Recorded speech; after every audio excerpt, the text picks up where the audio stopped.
Muchas gracias, presidente. Señorías, buenas tardes. Putin ha continuado con la agresiva política de expansión territorial que ya comenzó en 2008 en Georgia, reconociendo la independencia de las provincias secesionistas de Abjasia y Osetia del Sur. Continuó en 2014 anexionándose el territorio ucraniano de Crimea y ahora con la invasión de Ucrania, que ha sido precedida al reconocimiento de la independencia de las provincias separatistas de Donetsk y Lugansk en el territorio del Donbass. Con esta última acción, contraria a la Carta de las Naciones Unidas y al derecho internacional, Putin está poniendo en peligro la paz en Europa y la estabilidad y seguridad en el mundo, situándonos en una enorme crisis humanitaria y geopolítica en Europa de duración, límites y consecuencias imprevisibles en este momento.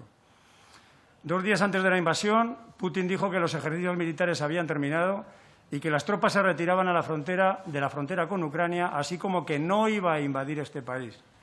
Mintió al mundo entero y llevó a confusión a la gran mayoría de expertos y analistas, aunque en ese momento los informes de inteligencia de la CIA contaban ya con la posibilidad de la invasión de Ucrania por parte rusa. El 23 de febrero, un día antes de la invasión y aprovechando la comparecencia del ministro Álvarez en la Comisión de Asuntos Exteriores, nuestro portavoz en el Congreso, señor Espinosa Los Monteros, volvió a manifestar, y ya lo hizo en la comparecencia anterior del ministro, que las fronteras de nuestros aliados son nuestras fronteras y que el compromiso que podamos mantener ahora en su defensa por lealtad y respeto a nuestros compromisos será el que también podamos exigir cuando ataquen a las nuestras. Y le volvió a repetir que a nuestro grupo nos ha sorprendido favorablemente la celeridad con la que el Gobierno ha respondido a esta crisis internacional, mientras que en otras más cercanas, y lo denunciamos de nuevo, reacciona con menos agilidad y contundencia, como es el caso de Ceuta y Melilla. A propósito de esto, el jueves pasado, el jueves 3 de marzo, han asaltado y cruzado la valla de Melilla más de 900 ilegales, causando además 50 agentes españoles heridos. Y suma y sigue. Así pues, nuestros socios y aliados se merecen que España esté a la altura, y de ahí nuestra disposición favorable a la proposición no de ley que hoy estamos debatiendo como muestra de la condena casi unánime y coordinada de todos los grupos políticos de esta Cámara. Ya saben que la CUP no se sumó. Nuestra solidaridad con el pueblo ucraniano, nuestro apoyo a su Gobierno ofreciéndole ayuda humanitaria y nuestra predisposición a acoger refugiados e incluso la decisión del Gobierno de España de enviar material de guerra ofensivo. En relación a este material, el Gobierno debería de aclarar que son armas contra carro, que son ametralladoras y municiones, y que, aunque sean ligeras, serán ofensivas o defensivas según el propósito con el que se empleen. En este caso, parece más probable que el ejército ucraniano y la población movilizada, la valiente población movilizada, puedan emplearlas en autodefensa en combates asimétricos de proximidad, sobre todo en localidades. El 3 de marzo, los representantes de Rusia y Ucrania se reúnen y acuerdan un cese de hostilidades, que no es lo mismo que un alto el fuego, para establecer corredores humanitarios que permitan el éxodo de refugiados hacia otros países europeos, que además son miembros de la Unión Europea y de la OTAN. Sin embargo, el 5 de marzo llegan informaciones de que las tropas rusas están bombardeando esos corredores humanitarios e incluso hospitales. El otro día fue uno de maternidad y hoy, concretamente, ha habido 2 más, uno de ellos infantil. Miren, señorías, la situación es muy compleja. Por un lado, la OTAN no puede actuar porque Ucrania no es miembro de la misma.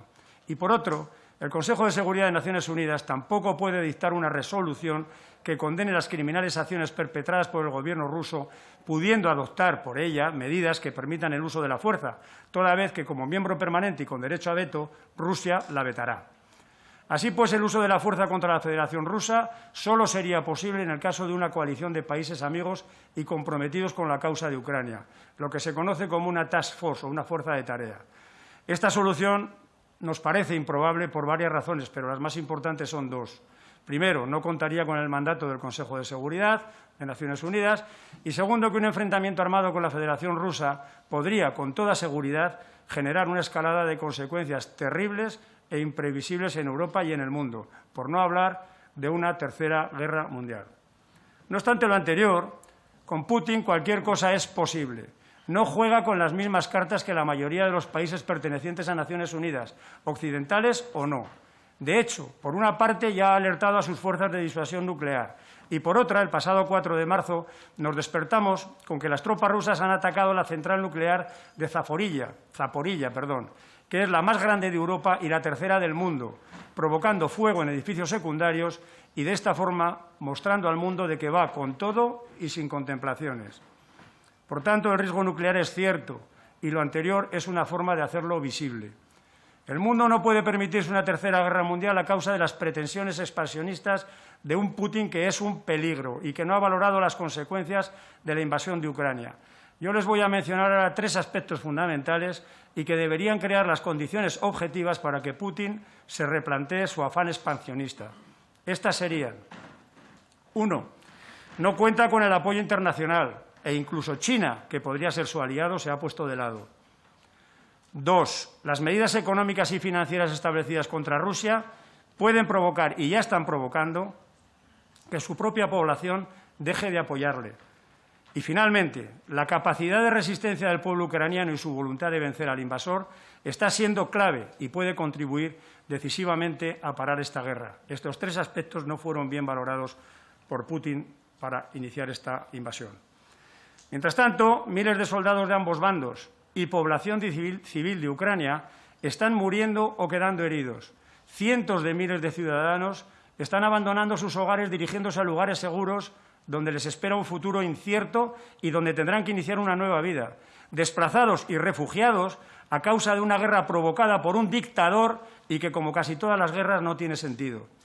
Creemos que la posición de Vox ha quedado clara y no da lugar a ninguna duda. No solo por las declaraciones de nuestro presidente manifestando nuestra más rotunda condena ante este ataque a la soberanía y a la integridad territorial de Ucrania por parte de fuerzas militares rusas, sino por la firma de esta PNL que hoy traemos, que muestra nuestro compromiso con Europa, con nuestros aliados y con la paz y seguridad internacionales. Señorías, Vox es un partido responsable, fiable y predecible. Desde nuestra oposición firme, frontal y sin fisuras a Sánchez, sabemos que hoy en este caso, es necesario articular una respuesta común, una respuesta de Estado en defensa de los intereses de España y de los españoles, pues su bienestar, su seguridad y su prosperidad han de ser nuestro único norte político. A pesar de este acuerdo de mínimos común y el consenso alcanzado para esta PNL, de la cual nos felicitamos, debemos manifestar que el Gobierno del Reino de España necesita ser creíble, fiable y respetable. Cosa que no es, pues el Gobierno se ha roto en la respuesta frente a esta situación. Cuando Sánchez ha rectificado, casi siempre que rectifica acierta, para enviar armamento ofensivo o defensivo directamente a Ucrania, la extrema izquierda en el Gobierno ha criticado esta decisión y así es imposible tener respeto internacional. Asimismo, manifestamos nuestro apoyo a todas las naciones europeas que, como Polonia, se ven acosadas por el expansionismo ruso y que son las que más han advertido sobre Putin. Mientras nosotros condenábamos las maniobras militares de los rusos y llamábamos a la defensa de Ucrania, los burócratas europeos trataban de desestabilizar los gobiernos legítimos y soberanos de Polonia y Hungría. No somos euroescépticos, lo hemos dicho muchas veces, somos euroexigentes. Y por ello pensamos que para que la Unión Europea recupere su lugar en el mundo, es preciso que recupere cuanto antes el buen juicio y el sentido común. Señoría, presidente, voy terminando. En cuanto a España, convendría reflexionar sobre cómo nos va a afectar esta guerra y cómo tiene que cambiar nuestra política de defensa. En la Comisión de Defensa ya hablamos ayer de este asunto y seguiremos hablando. Ya conocen el refrán: cuando las barbas de tu vecino veas afeitar, pon las tuyas a remojar. Y antes de finalizar mi intervención, y para evitar distorsiones, manipulaciones, malos entendidos al respecto de los refugiados, quiero manifestar que Vox tiene perfectamente claro qué es un refugiado, que lo diferencia con claridad de un inmigrante económico, y que apoyaremos cualquier iniciativa al respecto en el caso de Ucrania. Basta con leer el artículo 14 de la Declaración Universal de Derechos Humanos, relativo al derecho de asilo, así como el Estatuto de los Refugiados, y también el 4º convenio y el artículo 3, común a los 4 convenios de Ginebra y de La Haya, relativos a la protección de civiles en las guerras. Muchas gracias y gracias, presidente, por el tiempo adicional.